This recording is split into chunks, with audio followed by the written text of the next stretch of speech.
Are you willing to do that? Chances are you probably aren't. You think it's everyday trading, baby. It's everyday trading. The markets are open every day. It's a casino. That's bullshit. If you're now learning how to trade and you haven't found your model and you haven't gone through the growth of discovering who you are and how the fuck you're going to mess it all up, everyday trading is not something you should be aspiring for. You should not be trying to do that. If you're brand new, you don't know yourself, you don't know a model, if you're not consistent, hell fuck no. No way. You're guaranteeing failure. You're inviting it and promising it's going to be successful in its endeavor.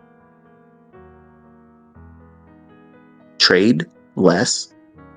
Choose quality setups and opportunities and market environments to do that trading while you're learning. And you'll never fear missing anything. You'll be more confident to trade in the environments to get those big runners. The things I share and openly talk about on Twitter, when I point to something, I say, okay, mark this. I'm rarely wrong about that.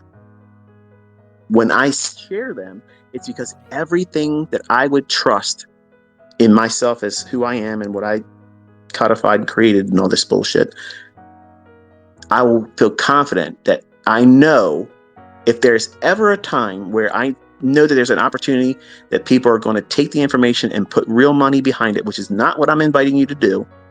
But when I know what I have, all the things that I have in my repertoire behind me, that I feel confident to share it, that's when I do it.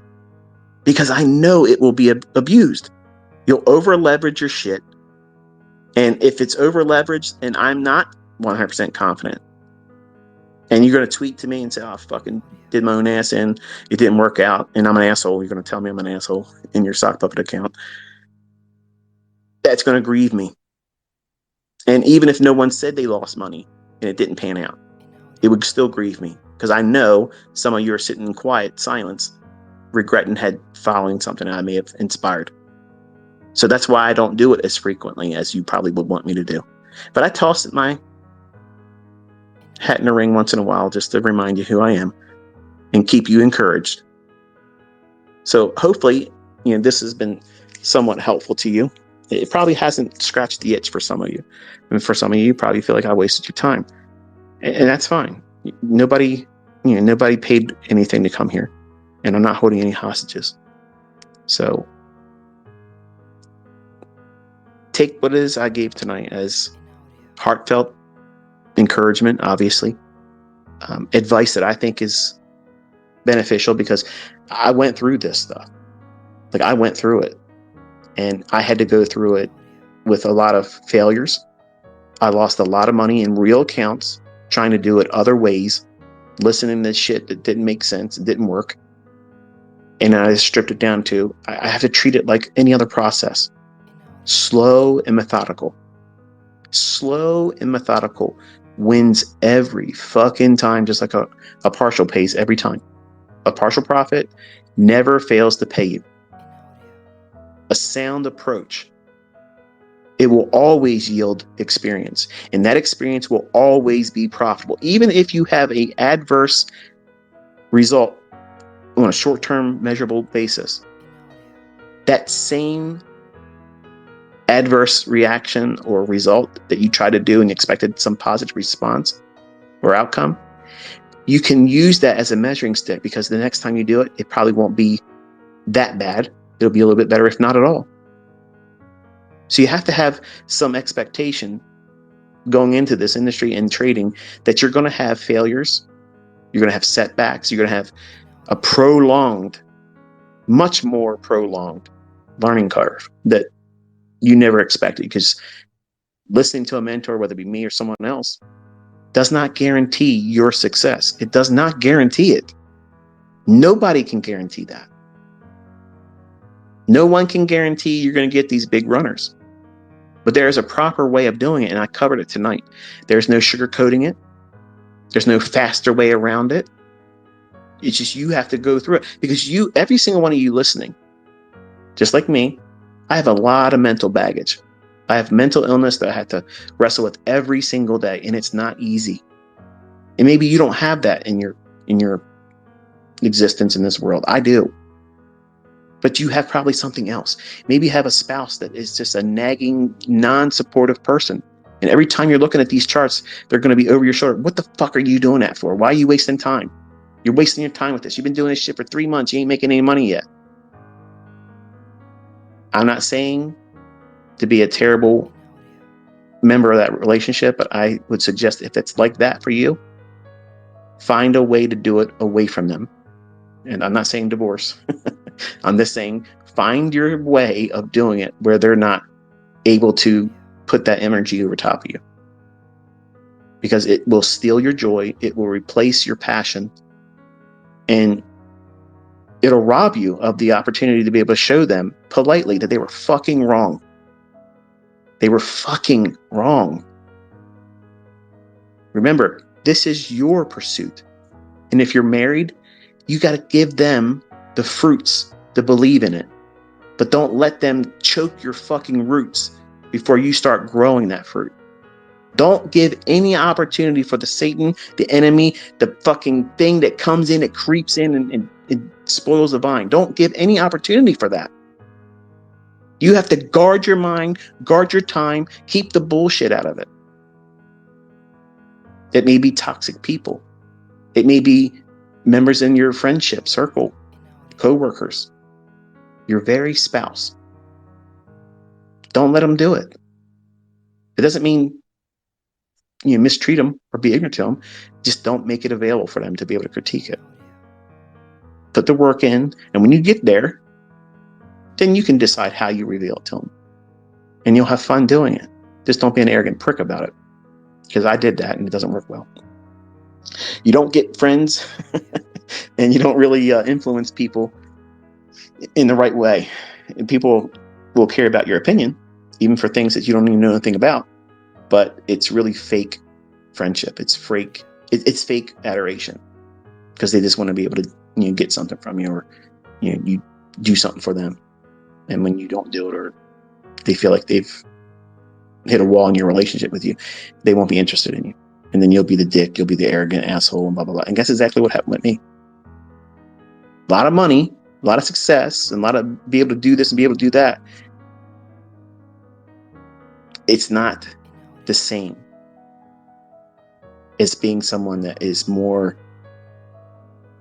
genuine, down to earth. You're not out there trying to rub what you have in everybody's face, talking down to people because you have more than they have.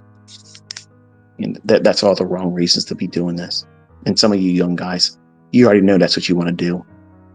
And I hope you don't do those things, because you might get attention, you might get a following from all that stuff, but you're going to have a whole lot of people that won't have respect for you.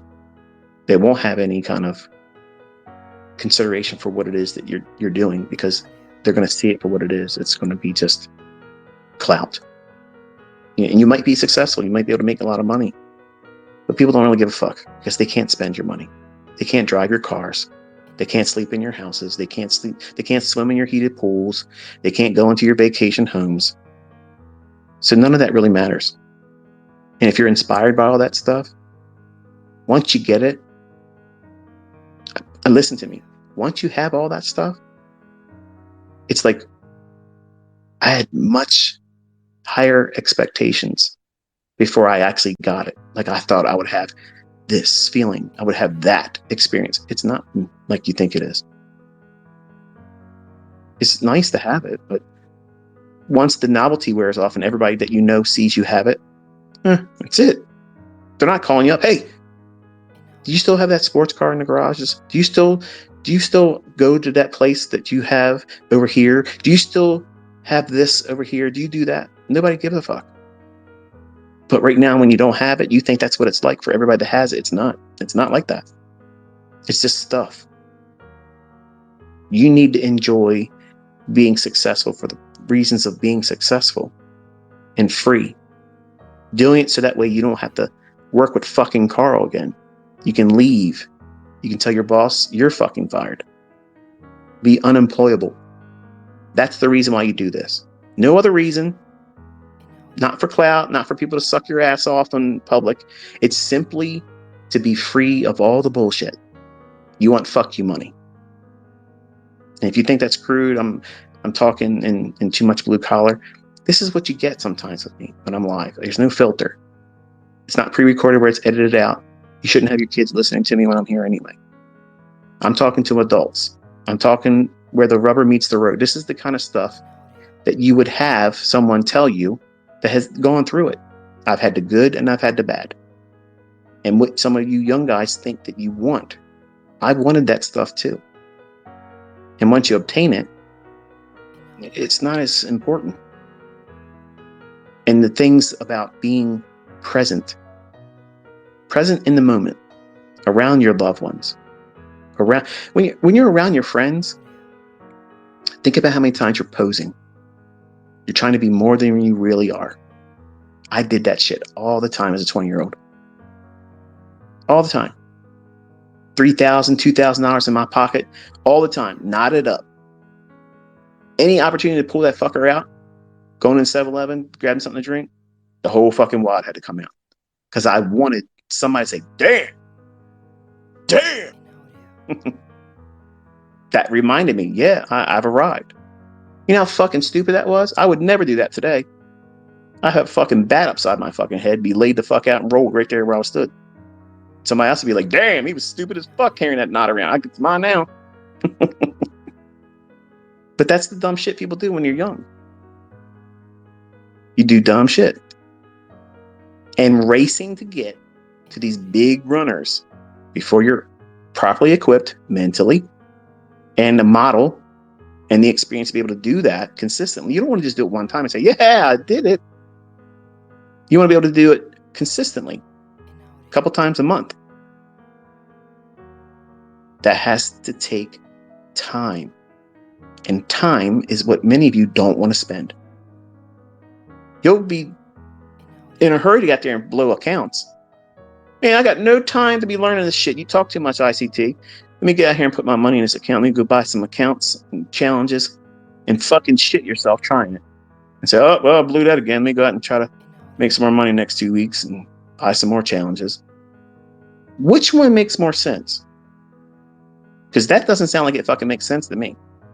Sounds like it's a waste of fucking time and money. So you're doing two things incorrectly. You're wasting your time rushing to try to do something you're not equipped to do. Versus taking your time, slowing the fuck down. Enjoy the process of doing this because it's a career. It's not a hobby.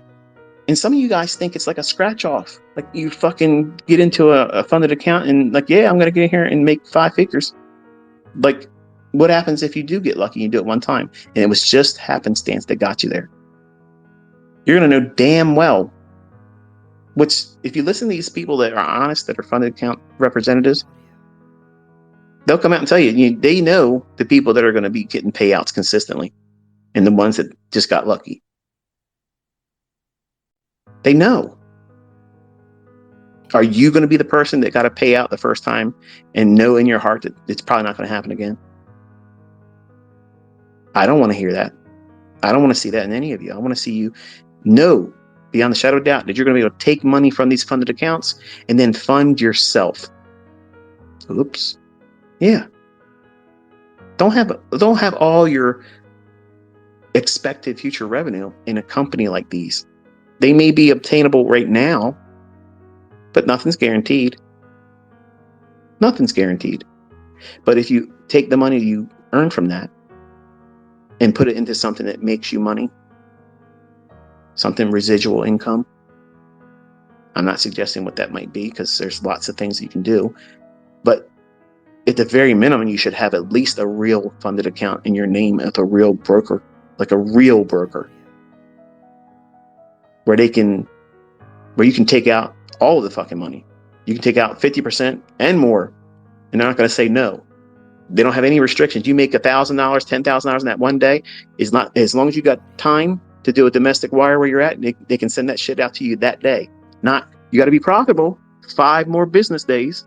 And yeah, fuck that shit. I get it. They all have rules. Okay. They have a business model they have to adhere to. But at some point, you're going to have to leave that, or at least branch out into doing real brokerage. And I don't represent any brokerage. Just like I don't represent any funded account firm. I'm not introducing broker. I don't go there. But you need to be in a reputable. Once you start being profitable, you need to take your money and put it into a real brokerage firm. And the things that you adhere to as far as the rules that got you to that point, just apply that same shit to your funded account, approach. Do that with your real money, but do even more strict adherence to rules. Many of you don't like the idea of hearing that, but listen to the guys that are making big money. ICT student does this and does that, $100,000, $180,000, $500,000. Listen to what they're risking. Less than 1%. Yeah. They listened. They listened to those presentations where everybody said, ICT's talking about 1% risk. Fuck that shit. You can't get rich doing that. Did you make $500,000 this year?